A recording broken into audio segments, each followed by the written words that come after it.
প্রিয় দর্শক, আপনাদের আমন্ত্রণ জানাচ্ছি জব ইনফো বাংলাদেশের নিয়মিত আয়োজন চাকরির খবরে। হজ ফিন্যান্স কোম্পানি লিমিটেড নতুন একটি নিয়োগ বিজ্ঞপ্তি প্রকাশ করেছে।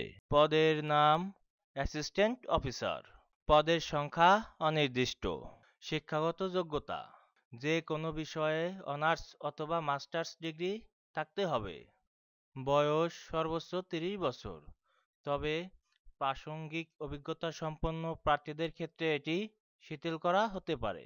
নতুন স্নাতকদেরও আবেদন করতে উৎসাহিত করা হচ্ছে, অর্থাৎ এই পদে আপনি বিনা অভিজ্ঞতায় আবেদন করতে পারবেন। প্রার্থীদের bank, credit risk management, credit administration, financial administration ডিপার্টমেন্টে 1 বছরের অভিজ্ঞতা থাকলে অগ্রাধিকার পাবে। প্রার্থীদের এমএস অফিস, বিশেষ করে মাইক্রোসফট ওয়ার্ড, এক্সেল, পাওয়ার পয়েন্টে দক্ষতা থাকতে হবে। প্রার্থীদের বাংলা এবং ইংরেজিতে ভালো যোগাযোগ দক্ষতা থাকতে হবে। চাকরির ধরন ফুল টাইম। জব লোকেশন বাংলাদেশের যে কোনো জায়গায়। আবেদনের শেষ তারিখ 13 সেপ্টেম্বর 2025।